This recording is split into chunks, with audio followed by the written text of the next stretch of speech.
So here's a question. Who is the biggest superstar in classical music or jazz today? Go ahead, think of a name. Now, ask yourself another question. Would anyone outside the classical music world or jazz world know who they are? Sure, there are world-famous performers like Lang Lang or Yo-Yo Ma, but they aren't cultural icons in the way Taylor Swift, Beyoncé, or the Beatles became.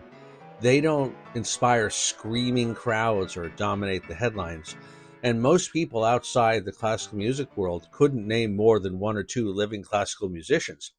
I actually saw Yo-Yo Ma several times at a cafe across the street from New England Conservatory, where I earned my graduate degree.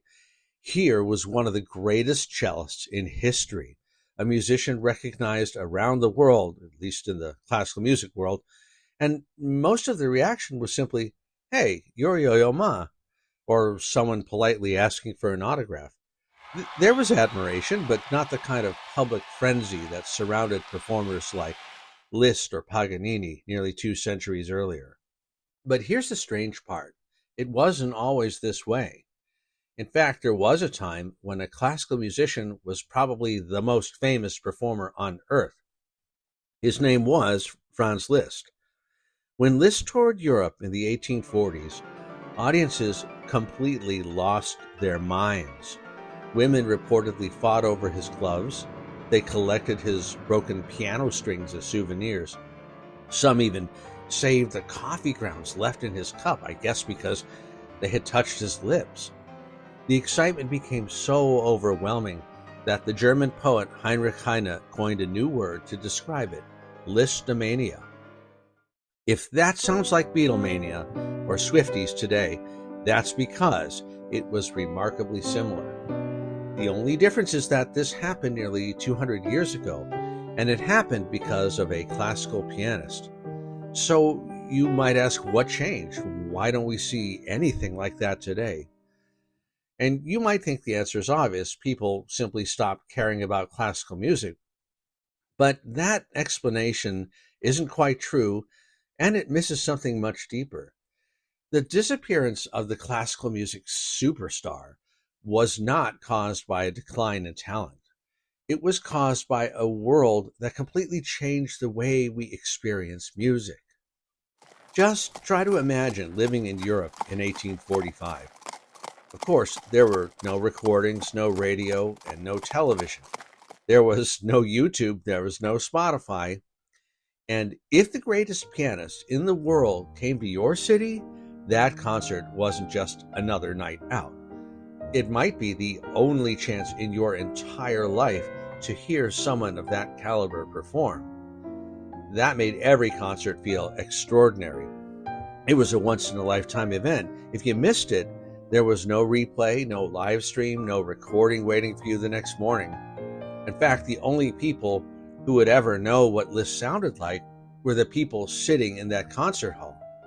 Scarcity has always made experiences more valuable. That's just human nature. We understand that instinctively. Well, think about the difference between seeing a total solar eclipse in person and watching a video of one online. The video may show you every detail, but it can't recreate the feeling of knowing that this moment is happening only once, right in front of you. Liszt's concert carried the same sense of urgency, but then everything changed. In 1877, Thomas Edison introduced the phonograph, and for the first time in human history, sound could be recorded and played back. Over the next century came records, radio, tape, then compact discs, streaming, and eventually instant access to nearly every performance ever recorded. But something unexpected happened. As music became easier to hear, the musicians themselves became harder to worship. Why? Well, this was one of the greatest gifts technology had ever given us. Today I can hear the Berlin Philharmonic, Marta Argerich, Dave Brubeck, or Yo-Yo Ma anytime I want, often in astonishing sound quality. And in many ways, we live in the greatest era ever for music lovers. So then what was going on? Could it have been that music was no longer scarce?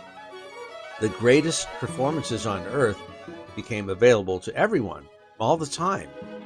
Like I said in the previous video, the magic of "you had to be there" slowly faded away.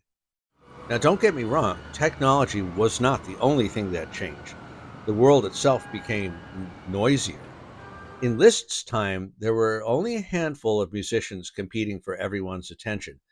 If you loved great performers, you probably knew the same names everyone else knew. Single pianists could become a European sensation because there was a shared cultural stage.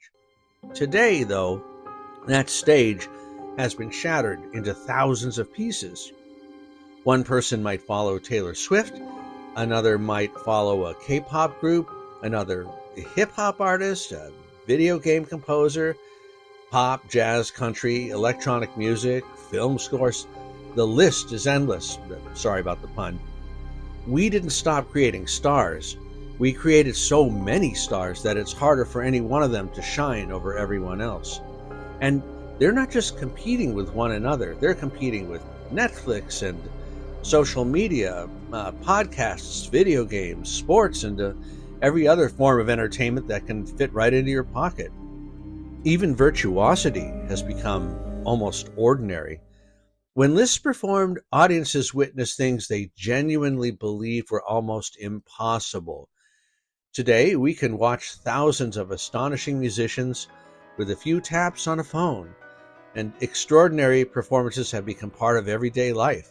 Ironically, the more accessible greatness became, the less shocking, the less new it felt. But hold on a minute, does that mean classical music and then later jazz just declined? Well, I don't think so. If anything, we're incredibly fortunate. Never before in history have ordinary people had access to so many extraordinary, incredible performances. And a student can learn from the greatest musicians in the world without ever leaving home. That's something Liszt himself could never have imagined. But perhaps we've traded one kind of magic for another. We have gained unlimited access, but we've lost the feeling that tonight, and only tonight, something unforgettable might happen. Maybe that's why Franz Liszt became a superstar. Not simply because he was one of the greatest pianists who ever lived, he certainly was, but because every concert was an experience that could never be repeated. And perhaps that's something no amount of technology can ever bring back.